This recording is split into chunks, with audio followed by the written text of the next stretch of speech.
Welcome to Locker Room Talk. I'm your host, Terrence Summers, with head coach Dustin Wilson. Welcome back, Coach.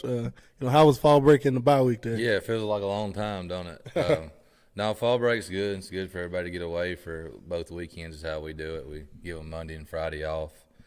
And then we try to stay in shape on Tuesday and then get some practice in on Thursday and Friday to keep them in the football players' routine. So you got to keep them in a routine, and that's what we attempt to do with our fall break. And fortunate enough not to play a game.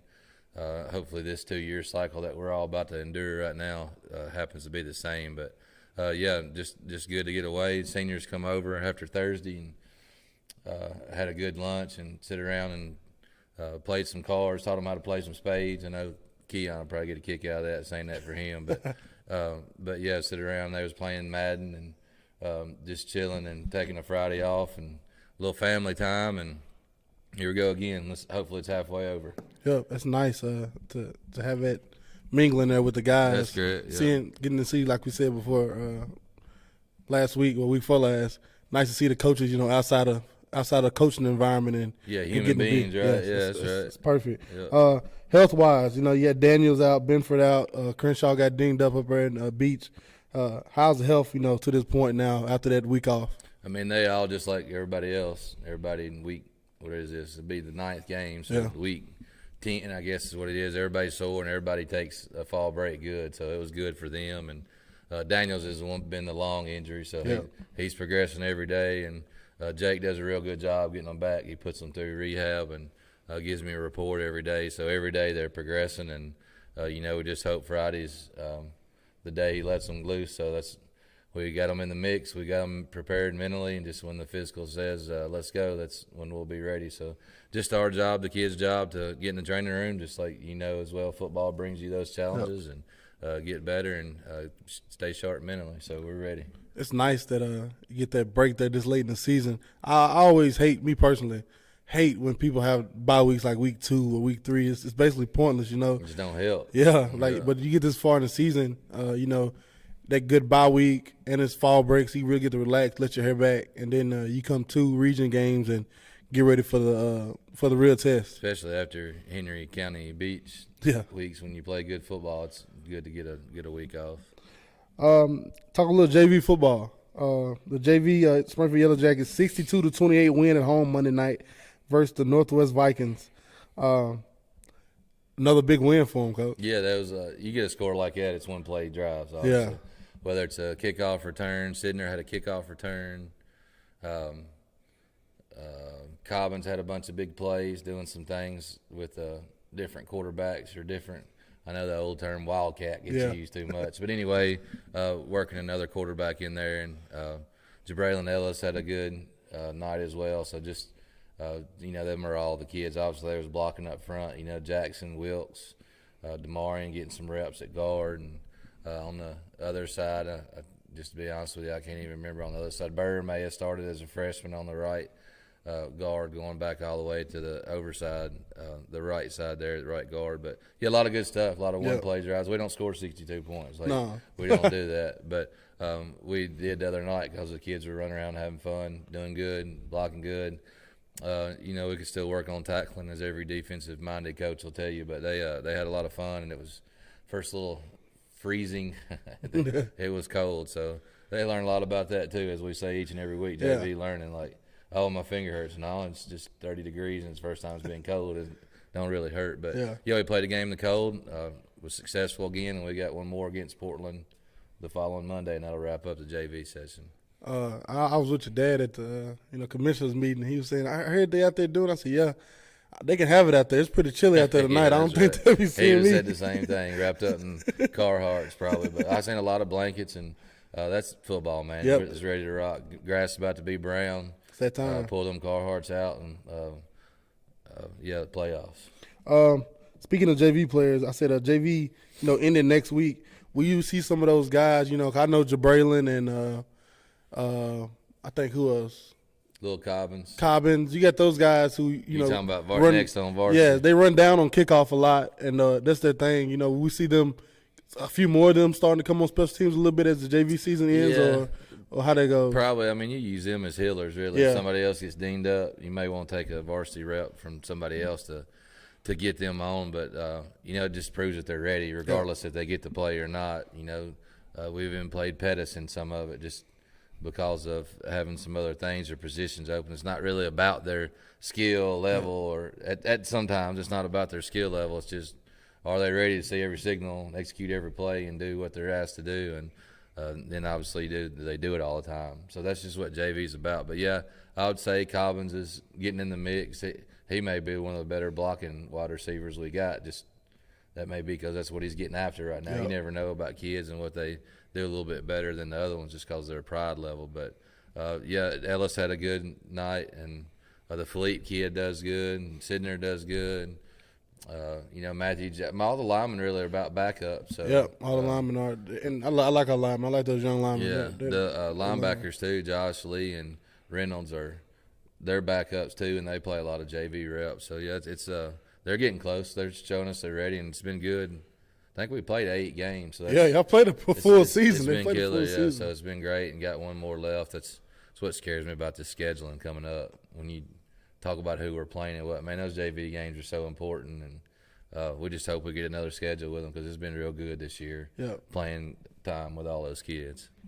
We'll take a break and get back here on Locker Room Talk.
Welcome back to Locker Room Talk with head coach Dustin Wilson. Moving on to the Portland Panthers, the 5-3 Portland Panthers, 3-0 in region play, Region 7 5A. This is a rivalry game. Wing T team that gets the ball in the athlete's hands, and they know what to do with it once they get it. What has the Coach Drew's message been to the Springfield defense this week? Giving up a season high 42 week for last. Well, I mean, his message is the same every week. Yeah. We always are. We're trying to get you ready for the next one. But I can tell you what his pregame message will end with, and that'll be have some freaking fun. So we're all ready to get that taste out of our mouth. And that'd be one thing about the fall break. It takes a little bit longer to get that opportunity, but it come at a good time. And, we're ready for Wing T, and Emmon does a few different things with the offense. So ready, different things coming our way. We just try to prepare for them, old and new. And, most things stylistically come from the coach, not necessarily the kids. Yeah. So we've played him as a head coach the last year, and it'll be this year. And, the last regime was the previous year, so not really looked at that much film. But just try to get out there and get familiar and, get ready for him, because Wing T, you got to bring discipline with that. Yeah. And like we've been saying all year on the show, we've seen this Wing T now a few times from a few different teams. So it's great when you get in here in late October in region play against a region team that's 3-0, and they're ahead of us in the region right now because they have no losses in the region. First place. And so when you get a team like that in here, and it's good that they're not going to come in here and we haven't seen a Wing T. Yes. It's great that we've seen it, and the kids know what to expect, they know what to keep their eyes and look at, and that's a great thing. Those 42 points given up by the Jackets were the most by Springfield defense since the rainy, cold night in Jackson, Tennessee in the 4A semifinals versus Haywood in 2018. Joe Woodard and Devin Crenshaw were in middle school last time the Jackets gave up many points. And I put that in there, Coach, because that's not only a testament of, Beach having a good game, but of Coach Drew and the things he have done with the Springfield defense. This is exactly why I put that in there. Yeah. Lights out. 2018, the last time the Jackets gave up many points. That's great. And people like, what? Like, yes, Joe Woodard and Crenshaw were in middle school last Joe time. was probably on the sidelines Yes. that night, but he wasn't in no pads. No. He's probably freezing because it's so cold and rainy. We played at that private school in Jackson because their field would have been muddy. But, we'll know about that decision. But it worked out for them. But, it's been a while, and Drew does a good job. Obviously, I'm very biased to it. But, I mean, you can say a lot of things, and you can have opinions oriented towards people, and especially your family. But, I mean, look at the results. Yep. So it is what it is. It's just like when we got hired, and I was a middle school coach. What were we doing with a middle school coach? And Drew was coming from 1A. Like, it's just time and saying the same things over and over and over. And that's what he does good. We're simple. We keep kids in comfortable positions and then turn them loose on Friday nights. Coach Drew is my guy. Great. Last season, Portland played the game Jackets tight. Then we pulled away late. I, for one, was very happy with how we started the Beach game in all four phases. Yeah. And what has been the message to the team, about getting out to hot stars as we head here in November? Yeah, not to talk about Beach too much, but we'll get that behind us. But, what a historic night for Electric. Yes, sir. I could hear the rumble. Actually, you don't hear things like that because I don't have my headsets on, but you kind of just feel the signs like, really? Silence, really, when he walks out on the field. But, you had a little bit of breeze that night, and he does all that kicking on the weekends and stuff. He's real comfortable on turf, so it ain't no different than a quarterback with a football in his hands. A kicker's got to have his footing. So we knew in pregame with that way we had a little bit of the breeze, and he kicked a 55-yard field goal in high school without a block. Crazy, Coach. A lot of things there that people don't say, but, you come out, you execute, you're swapping blow for blow with them, and that's what you want. And, Brother Deal said it best the other day when he told the boys about seeing Crenshaw. I really didn't have a word for it, but I knew the air was took out when he went down, but I just didn't know how to say it. Like, I tried to get them back up, but they seen their guy go down. Brother Deal said it best. He said everybody's worried. So, like, it's hard to play football worried. You don't play football worried. You play it wide open. So, anyway, that happened to us. We'll learn. We'll move on. It's not an excuse, just telling you what happened and how we described it. But it was good, 7-3 at halftime. Yes, sir. And just come out and, that's happened the past couple of years with them. So, that's just something we got to fix. Is they possibly could be in our region next year. So who knows what'll happen? But good football. Don't want to go on without saying something about Electric and how we swap blow for blow. Because man, you scroll through whatever you scroll through looking for scores. Like, dang, they got whipped. But we did get whipped, but it wasn't like that the whole game. We know who we are. We just we learned a lesson and we're ready to move on. I'm glad it was learned then and not later. Yes, sir. As Coach Thomas would say, better now than later. And there was a great historic situation there with Leffridge. Yeah. Everybody was watching the broadcast, and I lost it as soon as I see that ball stood upright. Yeah. We'll take a break and come back here and get ready to wrap this thing up on Locker Room Talk.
Welcome back to Lockeroom Talk. Everyone, after the fall break, everyone's battery seems to be recharged and everyone's locked in. What are you most excited about to see from you guys Friday night? And honestly, what this is an unforgotten rivalry. Yeah. I mean, first of all, you look forward to the seniors. I asked them to stay for just a second, talk to them senior night, what to do, help paint the field tomorrow, just some things. But you obviously want that night to be special for them, but you also want to remember what's at task is making sure that ain't the last home game we got too. So, getting over I told them let the mom and dad have the emotions and you guys take care of business because that's what it's about. It's congratulatory where, you made it through how many ever years you played and it'd be good and, enjoy it, smile, hugs, give them the flower, but then let's get back to business where you can make sure you can hug them again here at Springfield and not do it. But just excited to see them get back after it. Just talking about injuries earlier when you got kids coming back and they'll be on the field, just kind of seeing that bunch get after it again. This year's been a good year and things happen in ball to make changes, but that's what's good about coaching kids. You see how they adjust to changes. So after a couple weeks of practice, ready to see them get out there and, as Coach Will say at the end of his speech, have some freaking fun. I mean, it's been a few missing pieces every game, it seems like. He hasn't had a really complete, Jackets team out there in a long time. And this Friday, I'm excited, me personally, to be in this booth and get ready to watch his team again against a good region opponent and see them guys let loose. And like you said, they've been rested up for a week. And that's right. And it's going to be a good game. And all the Jackets faithful should get out and see this one. It's going to be Springfield football. It's going to be chilly. It's getting about that time of year. And the Jackets ready to roll. Speaking of Portland, favorite Portland memory? Yeah, you're talking about a rivalry. Like some of these kids really don't get it. Yes. Back right before I come into high school, early 90s, late 80s, early 90s, it was Springfield, White House, Portland, in some type of order. But, I remember my freshman year, that was where we played our last game in the semifinals. That was a year after the state. Obviously, it's all everybody talked about. I mean, you can feel when they know you're going to be successful, and they were a good football team. I didn't know it then, as a freshman. I was just cold on that semifinal night. But I just remember now looking back on it, the memory was, how pissed, how upset, and how much it meant to all those seniors that knew that it was their last game. It was like my first taste of high school football, really, although I didn't understand it at the time. But, that memory from, like Big Courtney, Woodard, and Victor, and Dabowski, and the older Turner, Carlos, just say a few names, and just in there getting after it, and then all of a sudden it's over with. But that was a good memory because it was a good football team. It's how that one ended. But coaching, we hadn't played Portland that much, till here recently, getting back in the region with them, and then swapping back, and we're about the same size school. So coaching, hopefully we got many more stories to write. But my favorite Portland memory was that freshman year, just because looking back on it, it's so valuable to have that memory and seeing what it meant to all those guys playing football. I know when I played junior pro, my dad always talked about Portland. It's like Portland. I was thinking, at the time, I seen Josh Bay and them just run through Portland every year. So I'm like, Portland isn't good. You know they're not good, don't you? No, they're a good football program, and you got to respect that. And it's a rivalry. And I said, okay. And now, like you just said, a lot of players now, even guys my age, don't know that as a rivalry. They really learn a little bit about it when they go play there, hear that old train horn, and start asking questions like what or how or all that stuff. And you from playing at Boyce when you was in school, that when you go to an old stadium, you feel that when you're playing, like being old. So Friday night, won't have that feel, but hopefully it's got the feel of a good rivalry. And I got something here, a little thing about this game being a rivalry. In 1990, the Jackets were 6-1 overall, 2-0 in district play heading into Portland. The Jackets were in the driver's seat of District 10 and cruising to their third straight district championship. They led Portland the entire game 7-3 until the final play of the game when Portland threw a Hail Mary for a touchdown with no time remaining and gave the Jackets their first district loss since 1987. The Jackets went on to lose the next two games and missed the playoffs entirely. The following three Jackets teams of 91, 92, and 93 went on to lose a combined 5 games while capturing 3 more district titles and a state title while running through Portland each of those years. But in 1994, the defending state champs Jackets lost a district to Portland and killed the Jackets' dream of back-to-back state titles in a semifinals loss in Portland in November. In hindsight, the Portland Panthers stopped the mighty Springfield Yellow Jackets of the 90s from accomplishing 7 straight district titles and possibly back-to-back state titles. Yeah. It's a rivalry, Coach. This is the only team in the 90s that stopped the Springfield Yellow Jackets besides Brentwood Academy. Yeah. The public school Yeah. like it's like school. Yeah, that's a big deal. And you take out 90s, like these kids that are playing now are born in 05, 06, Yeah. 07. So they hear, like when we say we graduated in 98, are you old, Coach? But it'll stuff will be put in front of them. Sounds like a good day to put an old game on, maybe in the foyer there when we're walking around Friday. But it's time for them to write history, and hopefully we can get out there and work our way towards playing another playoff game here. The Hayes in the Barn as the Jackets host a 5-3 Portland Panthers Friday night in the Nest for senior night. Big game. This game has big playoff implications, and the Portland Panthers are 1-2 on the road this season. So let's pack the nest and be loud and cheer these Jackets on as the grass turns a little brown and we get towards playoff time here in Springfield. From head coach Dustin Wilson, I'm Terrence Summers. It's been Locker Room Talk.